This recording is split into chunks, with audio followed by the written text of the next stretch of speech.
이 남자의 이름은 에드먼드 캠퍼라고 합니다. 쉽게 여대생 살인마로 알려져 있어요. 역대 연쇄 살인범 사상 가장 잔인한 성격으로요. FBI의 심리범죄 연구팀에서 언급되는 사이코패스의 전형적인 특징을요 대부분 갖추고 있는 살인범이에요. 이 에드먼드 캠퍼의 범죄 행각을 알아보면은 어떤 국내에서도 잔인하다라고 잘 알려져 있는 연쇄살인범들이랑 비교해보면요, 이 살인범들이 어린아이로 보일 정도로 이 에드먼드 캠퍼는 굉장히 엽기적인 범행 수법을 보였습니다. 콜롬비아의 마이클 스톤이라는 정신의학 교수가 있어요.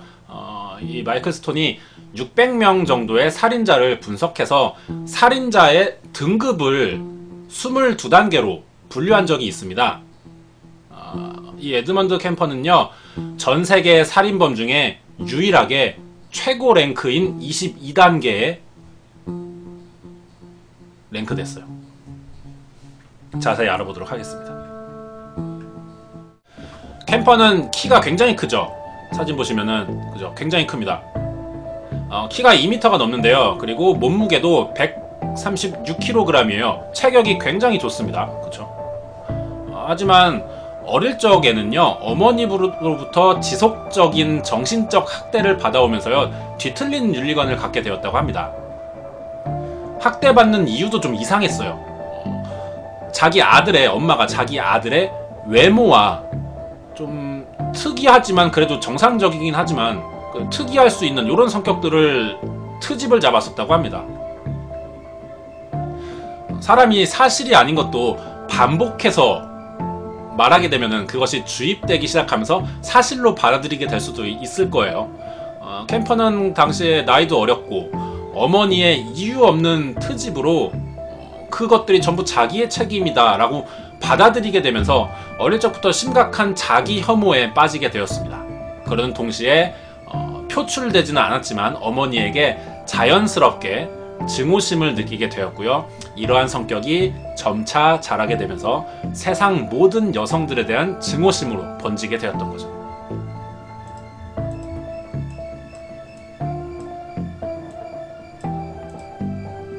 자, 첫 범행 이야기 해볼게요. 1963년 캠퍼의 어머니는요, 아들이 점점 자라게 되고 이제 체격이 커지자 아들을 더 이상 키우는 게 귀찮아졌고 부담스러워지기 시작했다고 합니다.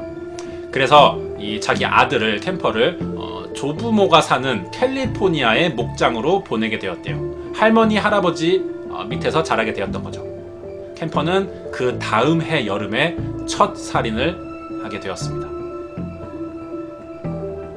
이 사진은 당시 자신을 키우던 할머니와 할아버지의 젊었을 적 사진입니다. 피해자가 되는 거죠.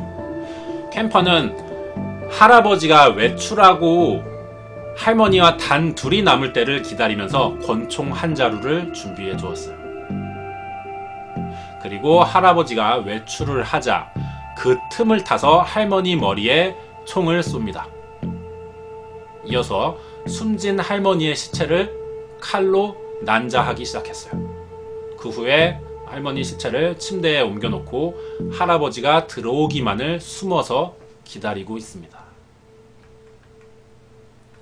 자, 외출했던 할아버지가 문을 열고 집 안으로 들어오자마자 숨어있던 캠퍼는 다시 바로 총을 쏴서 할아버지까지 살해합니다. 그 후에 한 행동이 캠퍼가 자기 어머니에게 전화를 걸어서요, 자기가 방금 할머니와 할아버지의 살해한 사실을 알렸어요. 자기가 직접 전화해서요. 그리고 경찰이 올 때까지 조용히 집안에 앉아서 기다렸다고 합니다.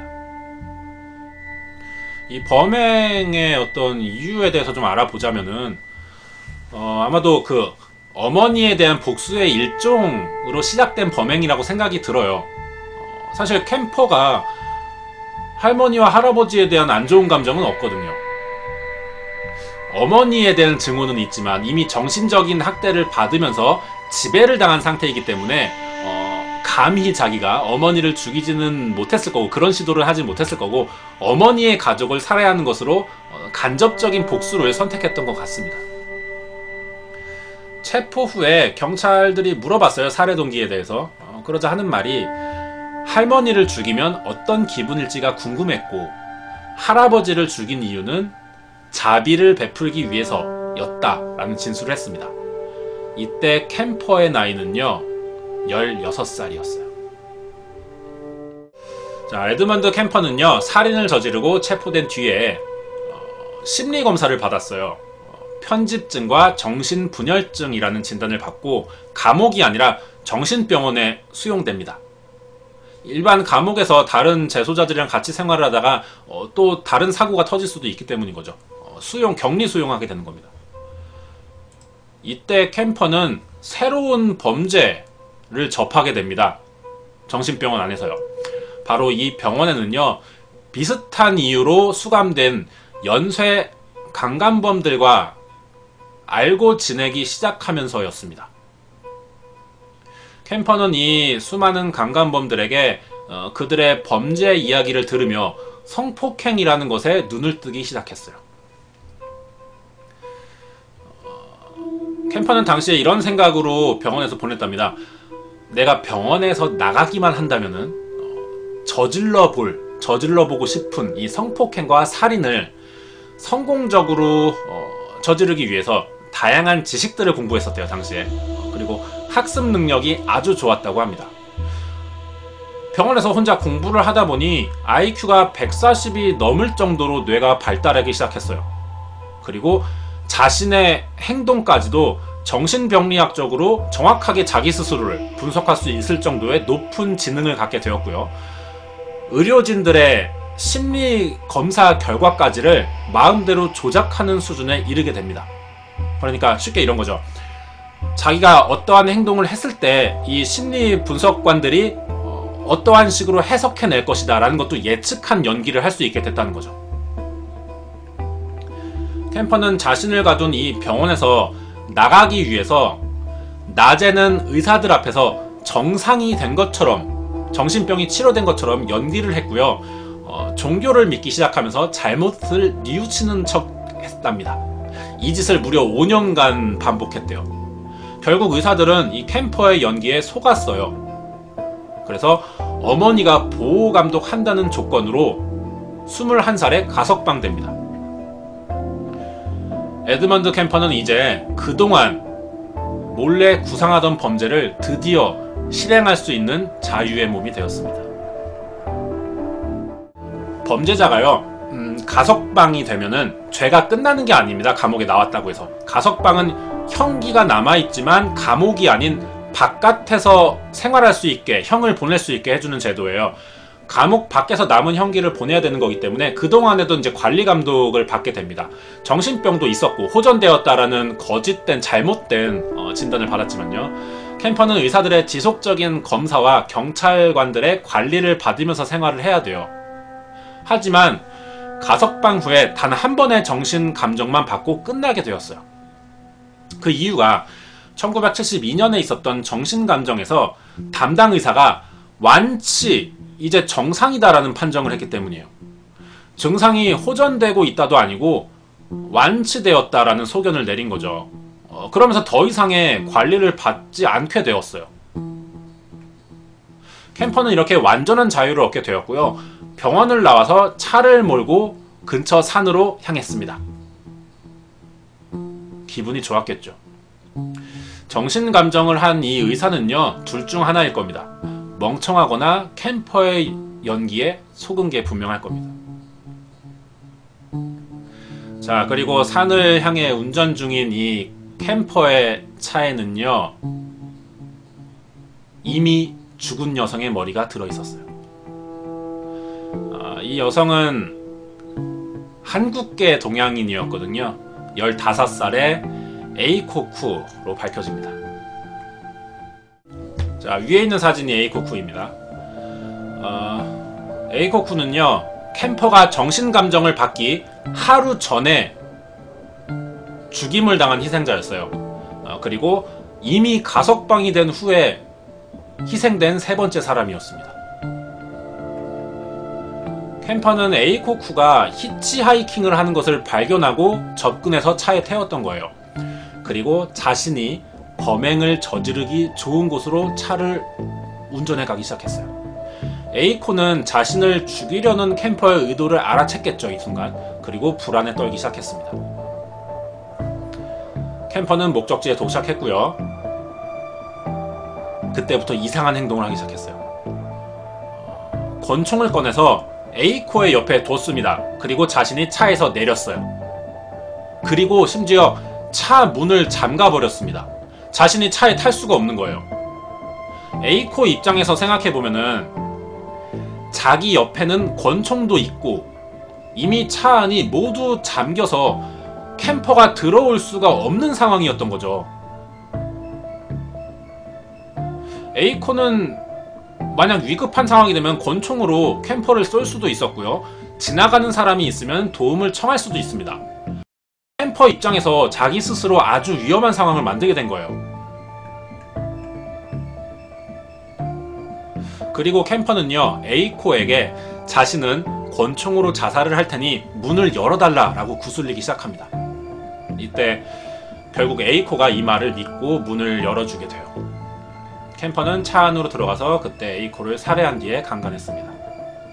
여러분은 이 상황이 이해가 가세요? 에이코는요, 이미 안전을 어느 정도 확보한 상황이었는데도 불구하고 위험에 빠질 수도 있는 상태로 본인이 직접 차 문을 열어줘서 살해당하게 된 거죠. 캠퍼는요, 아마도 당시에 이런 행동이 어릴 적에 자신이 어머니에게 지배당하던 상황을 연출을 해서 일종의 게임을 했던 것으로 해석해 볼 수가 있을 것 같아요. 자신에게 불리한 조건을 만들어 놨지만 이미 상대방을 공포를 통한 정신적인 지배를 해둔 상태이기 때문에 결국은 불리하지만 나의 의도대로 모든 것이 이루어진다라는 상황에서 아마 만족감을 느꼈을 수도 있지 않나라는 생각을 해볼 수가 있습니다. 만약에 영상을 보시는 분들 중에 저나 우리 누군가가 캠퍼의 역할을 했었다면요, 아마 절대로 에이코는 차 문을 열어주지 않았을 거라고 생각이 듭니다. 캠퍼는 보통의 인간이 상상하기 힘든 패턴의 사고방식을 가진 사이코패스의 범죄자였기 때문에 이런 상황을 스스로 즐기면서 조율하고 마음대로 자기가 원하는 대로 상대방을 조정할 수 있었기 때문에 자신의 의도대로 이런 범행이 가능하지 않았나 이렇게 보여집니다.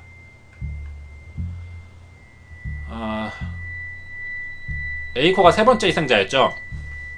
첫 번째와 두 번째 희생자는 18살의 여성들이었는데요. 모두 히치하이킹이었고요. 가석방 이후에 그 정신감정이 있기 8개월 전에 이미 납치해서 칼로 살해한 뒤에 시체 사진을 찍었고요. 사지를 절단한 후에, 토막낸 후에 배를 갈라서 내장도 꺼냈고 시간까지 했습니다. 시체 강간이요. 범행 이후에 시체 처리 방법은요, 토막낸 시체를 가방에 담고 에이코를 살해한 근처의 그 산에 하나씩 내다 버렸는데 머리만은 따로 어머니의 침대가 있는 집 방향으로 향하게 한 채로 땅에 묻었다고 해요. 이러한 특이한 행동을 나중에 캠퍼의 진술로는요, 자신의 어머니는 항상 사람들이 자신을 올려다보기를 원했다 라고 하였는데요, 이미 마음만 먹으면 어느 여성이든지 마음대로 죽일 수 있었던 캠퍼가 같은 여성인 어머니에게는 여전히 정신적인 지배를 당하고 있는 면들이 드러나죠. 여기서 이러한 심리 상태가 범죄자들에게 있어서는 좀 특이한 케이스였고요.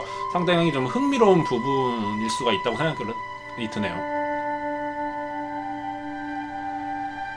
이런 식으로 캠퍼는 완치 판정을 받은 후에 에이코 쿠를 포함한 3명을 더 죽였고요. 총 6명의 여성을 살해합니다. 캠퍼가 살해한 여성들은요, 주로 여대생들이었기 때문에요, 이후에 이 에드먼드 캠퍼를 여대생 살인마로 부르게 되었죠. 캠퍼는 체포 후 진술에서 시간을 한 이유가 어린 시절부터 상상하던 일에 대한 희열을 느꼈대요. 시간을 하면서. 그리고 시체에 대한 학문 선교나 목을 자르는 행위로 큰 만족감을 느꼈다고 합니다. 여기서 끝이 아니라요. 캠퍼는 2명의 인육을 먹기도 했어요. 피해자의 다리에서 잘라낸 살점으로 마카로니를 만들어 먹었답니다. 그리고 피해자들의 치아와 머리카락, 피부 조각들을 기념품으로 보관하기도 했습니다. 연쇄강간 살해를 하던 캠퍼는요, 1973년 결국 어머니의 침실에 망치와 칼을 들고 들어가게 되었어요. 어머니의 머리를 망치로 내려치고 칼로 목을 절단했습니다. 그리고는 머리가 이미 잘라졌어요. 어머니의 몸을 자기의 방으로 끌고 가서 밤새도록 시간을 합니다. 어머니를요. 그 뒤에 이제 머리를 잘라냈잖아요. 목 부분이 잘렸어요. 목 아래가 여기가 없어요. 목구멍에 집에 있는 쓰레기를 집어넣으면서 목구멍을 채우기 시작했다고 합니다. 자른 머리는 벽에 걸어서 다트 게임을 했대요. 살인범이 시신을 훼손하는 경우는요, 이전에 피해자에 대한 원한이 있는 경우가 많아요. 그게 대부분입니다. 살인을 하고 끝나요, 보통 이건. 하지만 살인 후에 훼손하는 경우는 원한이 있었기 때문이라고 생각이 들어요. 특히나 목구멍에 쓰레기를 집어넣는 걸로 보자면 아마도 나는 이제 너에게서 벗어났고, 엄마를 얘기하는 거죠. 너에게서 벗어났고 너보다 높은 위치에 있는 존재이다. 나는 얼마든지 너에게 모욕감을 줄 수 있는 존재가 되었다. 어떤 이런 감정의 표출로 그동안에 학대당한 일에 대한 일종의 복수 개념이라고 생각할 수가 있겠죠. 그리고 이 자기 어머니를 살해한 날이 부활절 하루 전날입니다. 하루 전날 벌어진 건데요. 이날 어머니를 살해하면서 그동안에 어머니에게서 받았던 그 정신적인 지배에서 벗어나면서 자신이 새로 태어난다, 새로 태어난 날임을 기념하기 위한 것으로 해석할 수가 있을 것 같아요. 자, 어머니를 결국 살해를 했습니다. 그리고 바로 경찰에 전화해서 자수했어요. 체포된 캠퍼는 감옥에 가지 않고요, 다시 정신수용소로 보내지기 위해서 자신을 스스로 조금 과장된 정신병자 흉내를 내기 시작합니다. 하지만 받아들여지지 않았어요. 법원에서는 더 이상 캠퍼의 연기를, 행동 자체를 믿을 수가 없죠. 받아들여지지 않았고 법적으로 정상이라는 판정으로 인해서 유죄가 선고되었는데, 법정에서도 판사가 어떤 처벌을 받고 싶은지를 물었답니다. 캠퍼에게 너 어떤 처벌을 받고 싶냐라고 묻자 캠퍼가 대답하기를 내 인생 최고의 희열을 위해서 나를 고문하면서 죽여주세요 라고 말을 했다고 합니다. 하지만 캠퍼는 사형되지는 않았고요, 종신형을 선고받고 현재 수감 중인데 아마 평생 이 잘못된 기억으로 인한 정신 이상은요 호전되지가 않을 것 같습니다. 캠퍼는 절대로 양심의 가책으로 괴로워하지 않고요, 항상 차분하고 부드러운 말씨로 교도관들을 대했다고 합니다. 유일하게 자신이 감정을 표출할 때는요, 자신의 어머니가 어렸을 적에 자신을 학대했던 기억들을 떠올릴 때뿐이었다고 합니다.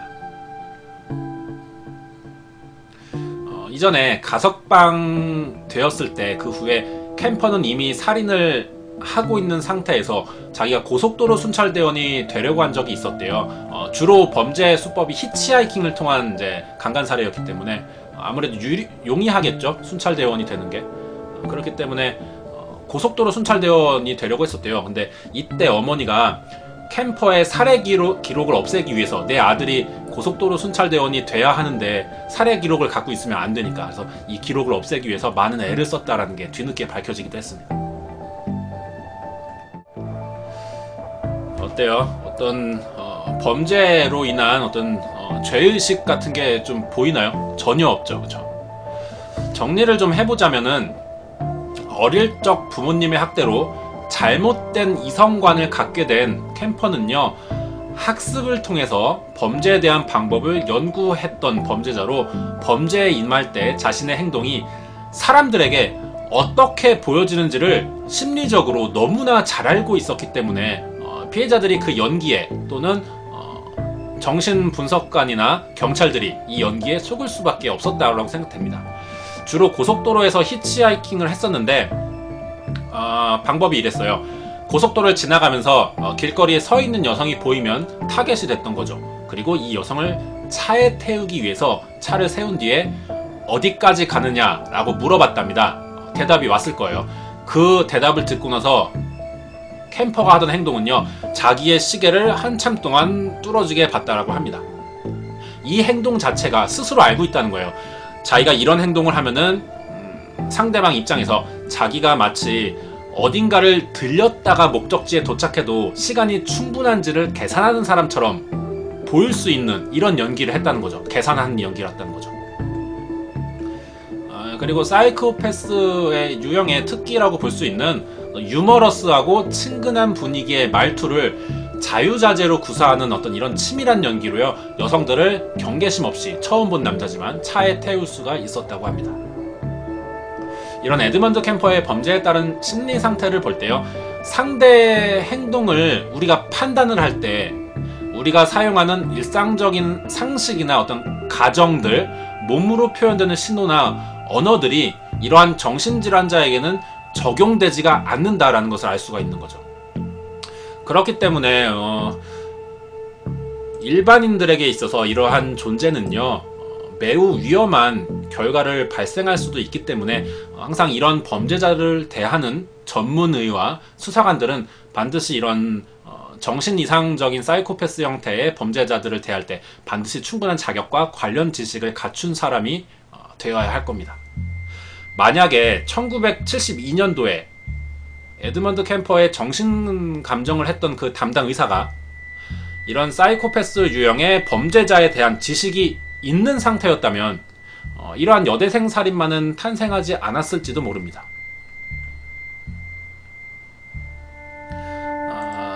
수감 도중에 나중에요, 범죄심리 3단가가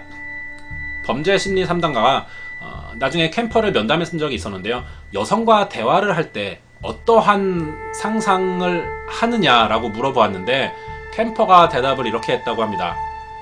나는 여성이랑 이야기할 때 그 상대방 여성들의 머리에 쇠꼬챙이가 박히는 상상을 한다 라는 말을 했습니다. 에드먼드 캠퍼가 절대로 가석방이 되는 일은 없어야겠죠. 여기까지가 여대생 살인마로 불리는 인류 역사상 최악의 사이코패스 살인마 에드먼드 캠퍼의 이야기였습니다.